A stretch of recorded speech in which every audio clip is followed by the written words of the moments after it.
Mera Hok Songbuki Thoram Pangthokduna Chingmi Tami Pot Lanakre.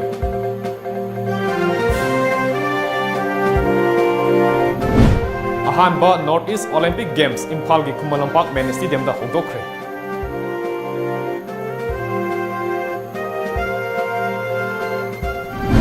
Amadi Chief Minister N Birena ngasi Airport Express yauna tongan ba bus kaya lamthakre.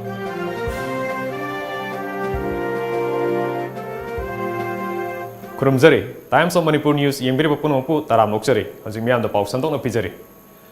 State ki thakta Mera Hok Songbuki Thoram Pangthokduna Chingmi Tami Pot Lanakre.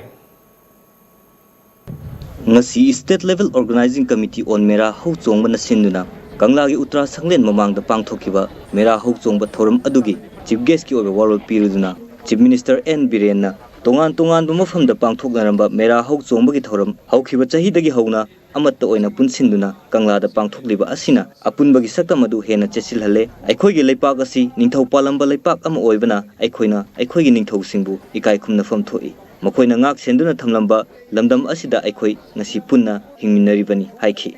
Sigi Mera Hok Songbuki Sinbalangba committee do hana ad hoc oina temporary oina lerambani adu handak chahidagi nahan thamkiba aikoi Mera Hok Songba Sigi committee organizing committee do pura permanent oina Chief Minister na chairman oirkanda ining thogi orkanda permanent oina state sigi oina maduna body oirgani haina ina su lakhok sakre ngasi su lakhok sari ngasi state ki thakta pangthokiba Mera Hok Songbuki thoram aduda Manipur gi ningthau laisem sana jawba Art and Culture Minister L Jayant Kumar amadi atai minister kaya amana special guest oina sarugyakhi thoram adu sana kolungdagi kangla phawba chingmi tami gi oiba apunba khongchat ama laklaba tungda kanglup masel gi marakta pot lanaba amadi punna khundaminariba jati kaya gi nat ki oiba jagoi usai uttuna tharongi mapung oiba saktam oikhi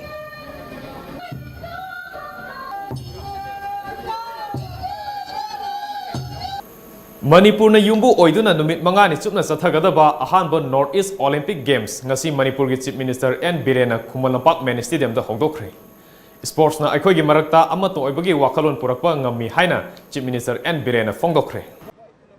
Ngasidagi hauduna October tang 19 fawwa sathagadaba First Northeast Olympic Games hogdokpagi thoram aduda Manipur gi Chief Minister N Birena Northeast Olympics ki firal chingkhatuna hogdoki. Hogdokpagi thoramda Northeast ki states Nipan gi contingents singna masa gi contingents flag paiduna wasak lauki.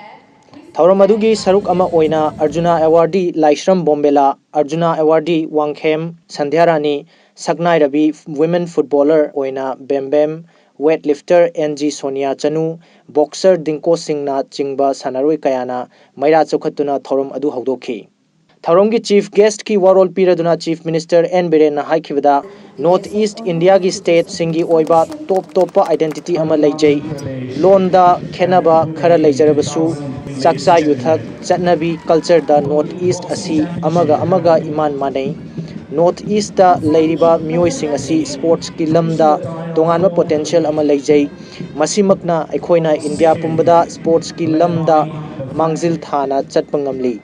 Sports na ikoi gi marakta amata oibagi wakhalon purakpa ngamgani haina mahakna haiki. I am sure these few days will bring out the best Indian talent, skill and the spirit of sportsmanship. These games will provide valuable exposure and experience to young participants and inspire future sportspersons. I must say Kudong Savalorga, Manipur Gimianda, I Kaligumba, Apilamatan, Towning Madidi, Awamko, Bharat and Hanaba, Hana State Turret, like Madaki, Nasi State Nipan, Suraba, Sikkim Yauna, Masida Ladiba, Satsu Manaba, Jinja Manaba, I quite say, Naknarasu, Toina Unava Kangana, Lakani, Adamashidi, Manipur Olympic Association, Kutanga. State government tied up to State Nipan Sigiliba Olympic Association gi representing Moigi government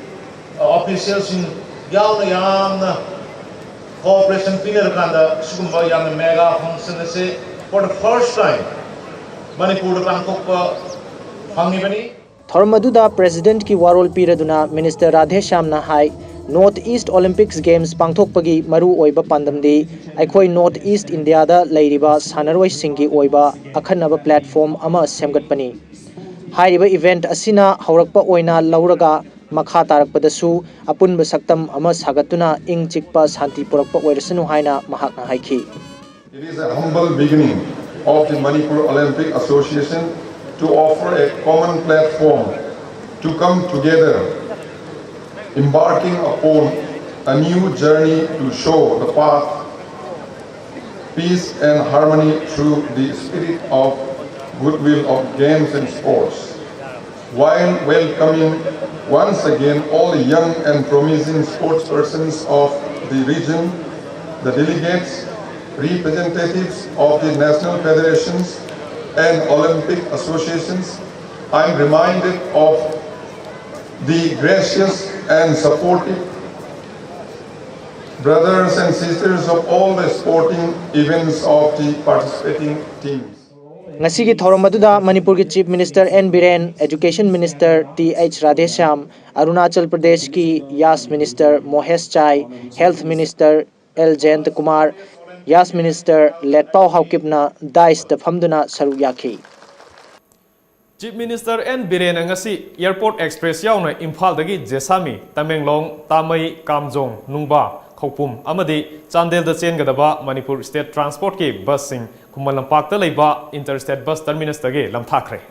Chief Minister N Biren ngasi Manipur State Transport MST gi Inter District Bus Service Kumal Lampak da leiba ISBT dagi lamthaki. Ngasi lamthaki ba service sing adudi Imphal dagi Tamenglong, Nungba, Khopum, Kamjong, Jesami, Tamai, Moirang, None, Chandel, More, amadi Airport Express ni. Bus service lamthabagi thauram aduda Chief Minister N Biren na service asina Chingi district sing yauna atay mafam singa Imphal ga naksina handuna hena afaba mari ama sagatpa ngamlagani haina phongdokhi. Hairiba service sing asi ahongba mamalda phanghanba oibana hena khudongchaba oiragani su haiki. Jasami dagi, Tamai dagi, Kamjong dagi, lakra praja singsina, Imphal gadi lakningba,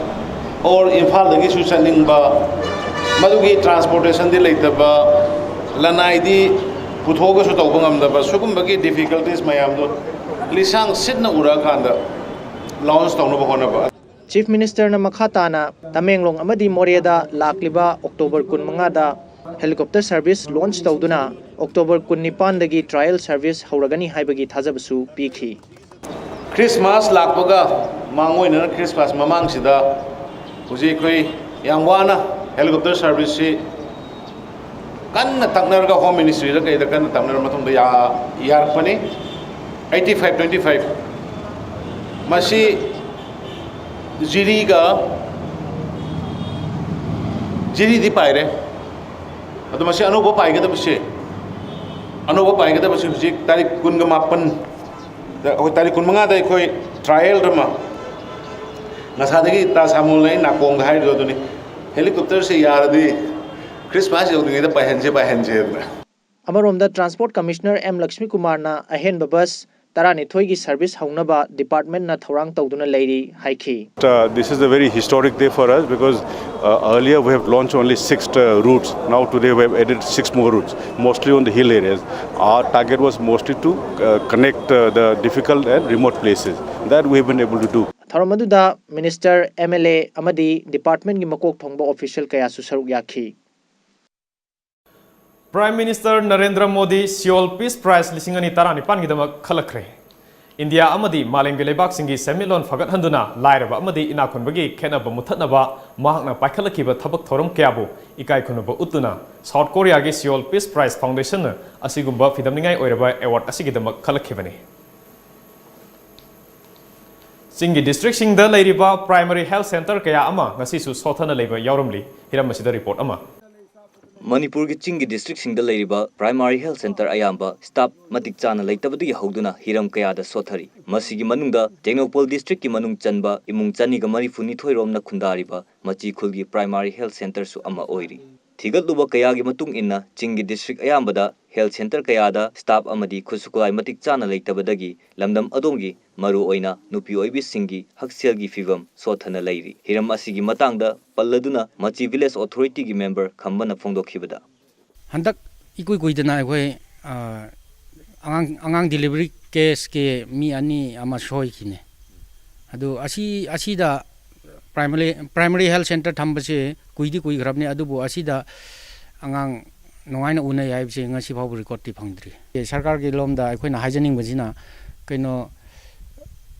ana layeng sangni na moige ahing khangde nungthin khangde akhoi gi ana base asini haibe leitabni na akhoi moigi asi health center se khara regular oina run tobio aduga doctor su cho khara regular oina kabio haina sida tariba doctor mayam sibu jo regular oina kabio haina aina government side su khara request hojani Hauzik Machi khulgi leiriba primary health center asigi soktuna leiriba fibam amadi tangai fadan leitaba yadaba awatpa kaya asi mengkhat piduna athuba matamda khunja singge awaba kokhanbiu haina khunja singna leiriba lengak amadi department gi pungning chinsilakli. Hauzik paugi maraktana atenba break amatang lominasi.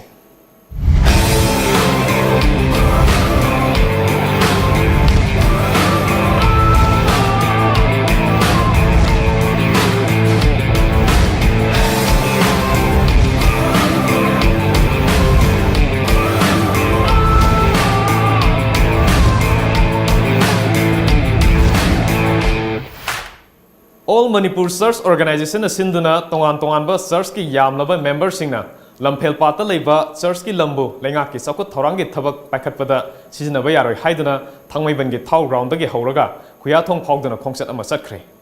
khongset aduda saruk yakiba All Manipur Search Organization gi president Reverend S Prem Waifaina haikibada Bangal pariba administration pariba ikai khum nazariba leiba asi bunga nana bagi damakta isona sinariba anga mathau singna achan mirai naidana pajana chathabiraga churching asisu adum regularize to biro atei to bu yadrabadi yarabadi kargi damakta church yadabno madugi damakta ekoi rally chathajabani Ani suba Manipuri sereng numit thoram ya school da leiba MD hall da pangthokre Fiction and Poetry Club Manipur na sinduna pangthokpa thoram aduda Chief guest oikiva MP Dr. T Mainana literature gi pokai hengatna ba hona ba ase yamna fai masina aiba aibi kaya tholna bagi lambi oigani haike Hadaki Manipur University ki place service amu Lotho having batch lotho having nizam kal ase batana hamujina yamna samle kone Fiction and Poetry Club Manipur ge advisor Professor N Tombina thoram mapu oikiba thoram aduda Sephong Mapau amadi Tahir Sajabam na iba sereng lairek lakani amuk hana amadi Parsuram na iba matam gi sereng kuntratret chief guest na release toke Sana Laipak Nasom Artist Association na sinduna association asigi kunithoi suba mapok kumon thoram ngasi hiang thang maning makha lekai da pangthokre mapok kumon thoram aduda wangang laduna Dr. M Narana sumang lila haibasidi tongan ba dharma amadi lol na masak khangba art form amani Manipur gi khunai asida sumang lila na itil kya piduna lakli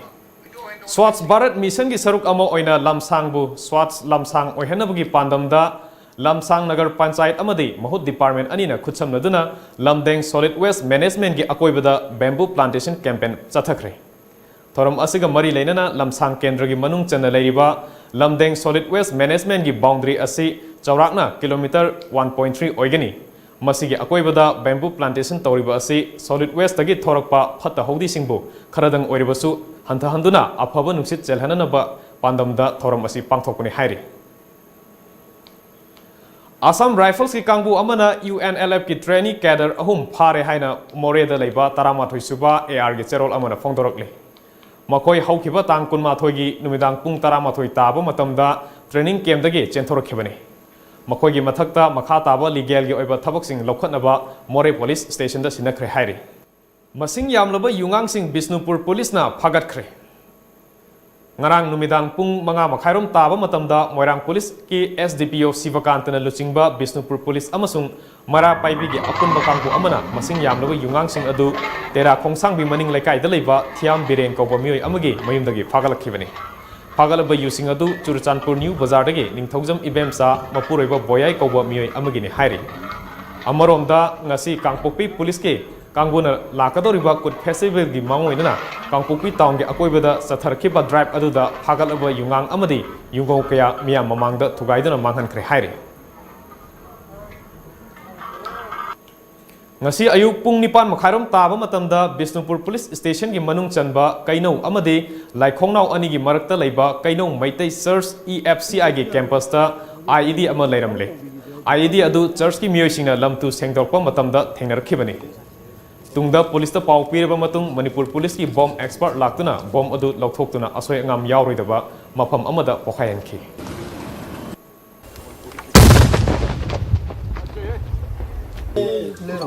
explosive marini ko magi kana sled marini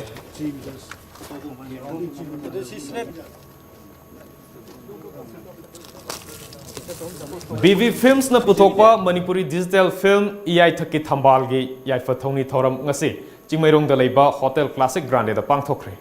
thoram aduda MLA T Robindro film forum Manipur gi chairman S Mangoljaw amadi social worker H Brikam na athoiba mithung lensing oikhe Gokul Usarani amadi Ganasyamna film asigi maruiba saktam langli film ase BV Films ki Bisgupta Laistramna lamjing lamtakpani amadi Bala Khumana puthokpani thoram aduda wa ngangladuna MLA T Robindrona tangdu leitaba khunai ama sengotpada film gi dhawlang yamna chawi haina phongdokhi taibang sida deiba koi miu singa khoga tatnaba thanaba yatra akhogi yamda maruiba entertainment media ma oi sigatus natana mami kuma isina koi film sina akoi mioi bagi gyan gi bukai su chakulan bagi media masoi ngasi Manipur da phongkiba Manipuri pause singda maruiba kari kari pau yawrbige haibadu amuk puna khangminase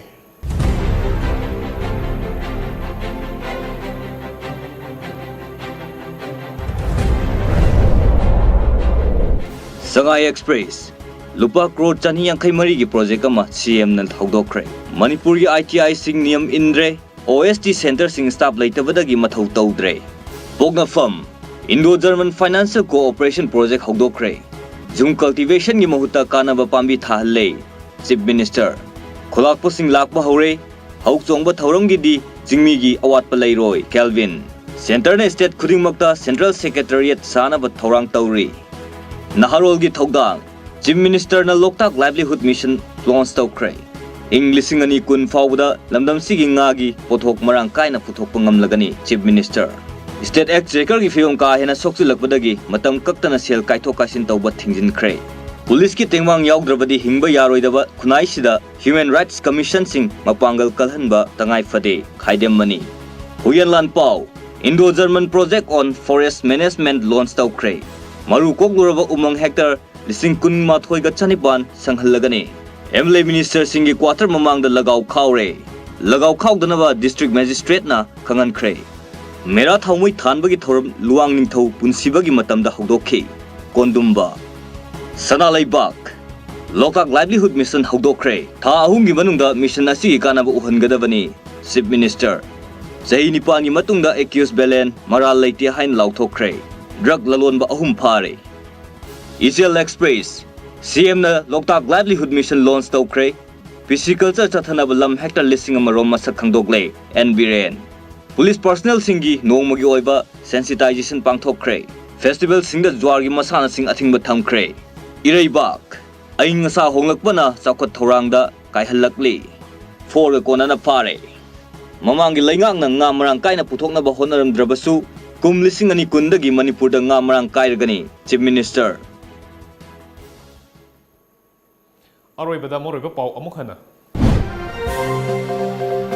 Mera hauk songgi thoram pangthoktuna chingmi tami pot lanakre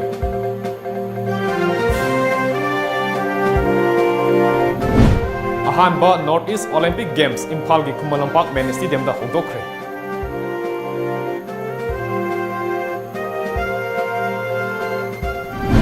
Amade Chief Minister N Birena ngasi Airport Express yauna tongan bus kaya lamthakre